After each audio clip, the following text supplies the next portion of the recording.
Tiger Jairam दा जोहार। जोहार। धनबाद लोकसभा के अपने टिकट का घोषणा कर दिए। हाँ जी जी जी।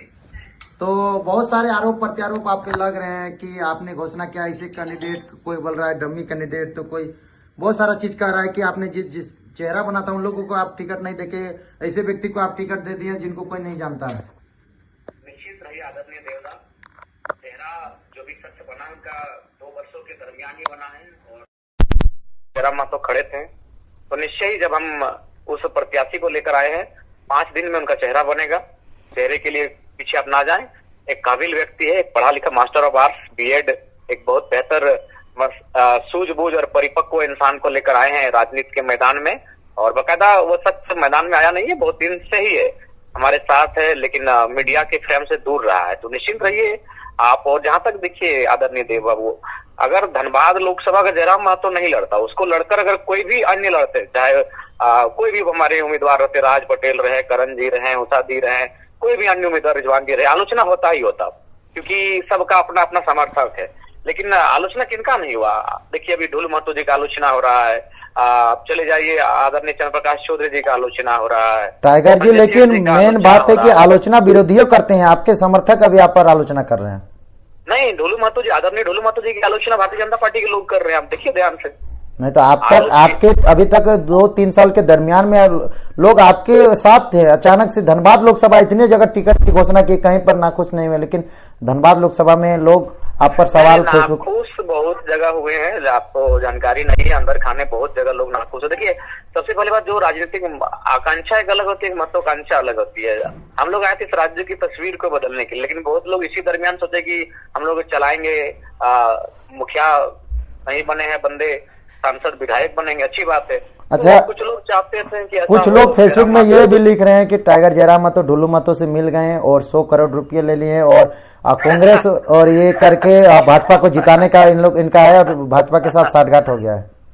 नहीं, अब क्या बताएं देव जी, अगर किसी भी प्रकार का प्रमाण अगर कोई दे देता है मैंने किसी भी माध्यम से, तो उसके बाद आप जो कहिएगा हम लोग स्वीकार करेंगे, ऐसा नहीं है। आप समझ रहे हैं क्या आरोप लगा रहे हैं आप? अरे भाई, हमने तो शुरू में ही कहा था, देखिए ढुल महतो जी का रायशुमारी हो रहा था गिरिडीह से, और उससे पहले ही हम लोग कह चुके थे कि हम लोग एक अल्पसंख्यक देंगे और हम लोग धनबाद को ध्यान दे रहे हैं।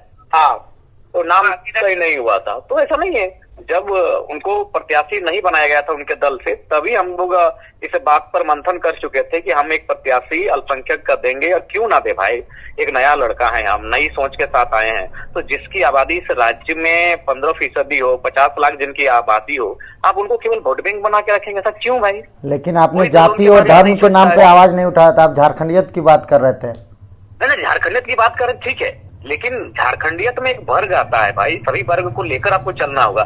झारखंडियत ठीक है, झारखंडी है, वो झारखंडी ही खतियानी शख्स है जिसको हमने। तो आप इतना दिन से पहले घोषणा क्यों नहीं की? इतना दिन से जो लोग संघर्ष कर रहे थे, उम्मीदवार की दावेदारी पेश कर रहे थे, 12 उम्मीदवार जिस तरह से आपके पास पहुंचे थे, जिसमें 3-4 तो एकदम मेहनत ही कर रहे थे, करण महतो, रिजवान अंसारी, उषा महतो, ये शख्स भी मेहनत कर रहे थे, इनको भी गाइडलाइन दिया गया था, ऐसा बात नहीं है। बहुत सारा कार्यक्रम में है, सभाओं में भी है और लोगों को जोड़ भी रहे हैं। उधर का जो उनका हिस्सा है गोविंदपुर निरसा का, वहाँ बकायदा हमारे युवा मोर्चा के केंद्र अध्यक्ष के साथ बराबर हर मीटिंगों में गए। मेहनत सब कोई कर रहे थे। अब देखिए, मेहनत व्यक्तिगत कोई नहीं करता है, मेहनत लोग पार्टी के लिए करते, पहला बात। और जो लोग पार्टी के लिए मेहनत करते हैं, जो एक विचारधारा के लिए मेहनत करते हैं, नतीजा भविष्य में जरूर मिलेगा। अभी पेड़ हम लगा रहे हैं, फल जरूर हमारी आने वाली पीढ़ी खाएगी। तो जितना चेहरा बना था उन सभी को चेहरा काट के आपने जिनका चेहरा नहीं बनाया है उन पर आप ध्यान दे रहे हैं। देखिए नहीं, ध्यान, देखिए सबसे बात समय, कुछ चीजों को ध्यान रखना पड़ता है, ऐसा बात नहीं। जो चेहरे बने निश्चय ही हमारे दल से भविष्य में बहुत सारे चुनाव होंगे। अभी 6 महीना बाद विधानसभा के चुनाव है, लड़ते हुए दिखेंगे देव जी। तीर्थनाथ आकाश जी का भी नाम आ रहा था, कई लोग कह रहे थे कि वो भी उम्मीदवार होते तो अच्छी बात है। तो फिर देखिए, आदरणीय तीर्थनाथ जी आने वाले दिनों में बहुत बड़े पत्रकार के रूप में आएंगे, तो जाहिर सी बात है वो कभी इस बात की इच्छा जाहिर भी नहीं की है। और आदरणीय तीर्थनाथ का एक मैंने निष्पक्ष स्वतंत्र पत्रकार के रूप में अपने आप को स्थापित कर रहे हैं, पत्रकारिता का अपना एक स्थान है, तो उनका एक अच्छा लाइन है। लेकिन आपका तो धनबाद पर विरोध कर रहे हैं वहाँ के लोग, उम्मीदवार का विरोध। देखिए, वो हमको मालूम था, वहाँ कोई भी मेरे अलावा प्रत्याशी बनता तो विरोध होता, स्वाभाविक होंगी, क्योंकि कुछ लोगों की भावनाएं हैं, लेकिन भावनाओं से नहीं, कभी कभी तार्किक होकर राजनीति को समझना पड़ता है और राजनीति में आना पड़ता है। तो उम्मीद करते हैं कि वे लोग संगठन के द्वारा जो निर्णय हुआ है, जिस प्रत्याशी का आगमन हुआ है, उसका स्वागत करेंगे और सम्मान भी करेंगे। तो धनबाद लोकसभा वासियों के जो भी जनता है, उन लोगों को क्या कहना चाहेंगे उम्मीदवार जो दिए हैं उस पर? धनबाद लोकसभा के सभी साथियों को यही कहेंगे कि कभी जयराम महतो के साथ एक दिन तो बैठकर देखिए कि आज लोगों की उम्मीदें तो कहीं लोगों की नफरतों के साथ, कहीं लोगों की मोहब्बतों के साथ, कहीं उम्मीद के तले आज किस प्रकार से एक शख्स आज अपने जीवन को इस प्रकार बदल चुका है कि उसकी आंख जब लोग सुबह सो के उठते हैं 5 बजे, तो हम 5 बजे सोने के लिए जाते हैं। तो इस शख्स को भी जानना चाहिए। धनबाद वासी रहे, राज्यवासी रहे, हम लोग जो भी सोच रहे हैं अपने राज्य के हिसाब के लिए सोच रहे हैं, सभी वर्ग सभी समुदाय को लेकर चलने के प्रयास के लिए सोच रहे हैं। तो इसलिए उम्मीद करते हैं धनबाद वासी हमारी भावनाओं को समझेंगे और मेरी दूरदर्शिता की जो सोच है उसको भी समझेंगे। रिजवान क्रांतिकारी को जिस तरह से आपने लेटर दिया, रिजवान क्रांतिकारी तो लेटर में कहे कि हम नहीं लड़ेंगे, लेकिन मैं देख रहा हूं कि सोशल मीडिया में वो बयान भी दिए हैं कई चैनलों में, वो कह रहे हैं कि अगर पार्टी चाहेगी तो हम चुनाव लड़ेंगे। तो मैंने उसी इसलिए हमने लेटर उनको लिखा कि भाई आपकी क्या राय है, हम तो उन्हीं के नाम पर सहमति बना लेते हैं। तो उनको एक बार जानना चाहा तो उन्होंने कहा कि नहीं, अभी हम लोग किंग मेकर के रूप में फिलहाल लोकसभा में रहेंगे। आप ऐसा नहीं है कि आप अन्य नेताओं के जैसा अभी से ही बदलना शुरू कर दिए, गिरगिट की तरह रंग बदल रहे हैं?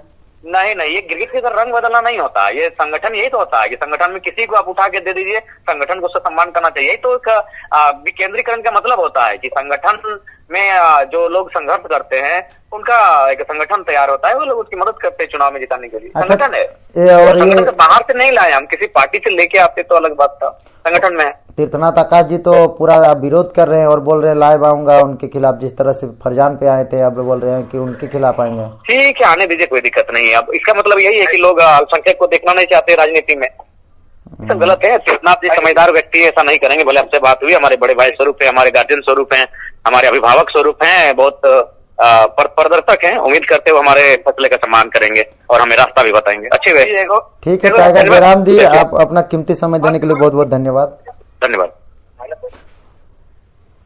तो आपने सुना टाइगर जयराम महतो का पहला ऑन कॉल रिकॉर्ड, आप लोगों को सुना रहा हूं क्या कुछ कहे टाइगर जयराम महतो धनबाद लोकसभा में उम्मीदवार आखिर क्यों दिए नहीं दिए।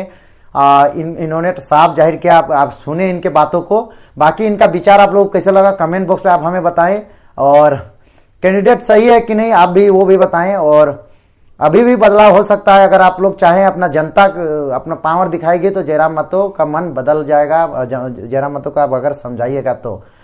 बाकी और भी अपडेट दूंगा मैं, अभी इस मामले पर हूं, अभी मैं हर जगह कवर कर रहा हूं। सभी को जोहार। अरे भाई, हमने तो शुरू में ही कहा था, देखिए धुल महतो जी का रायशुमारी हो रहा था गिरिडीह से,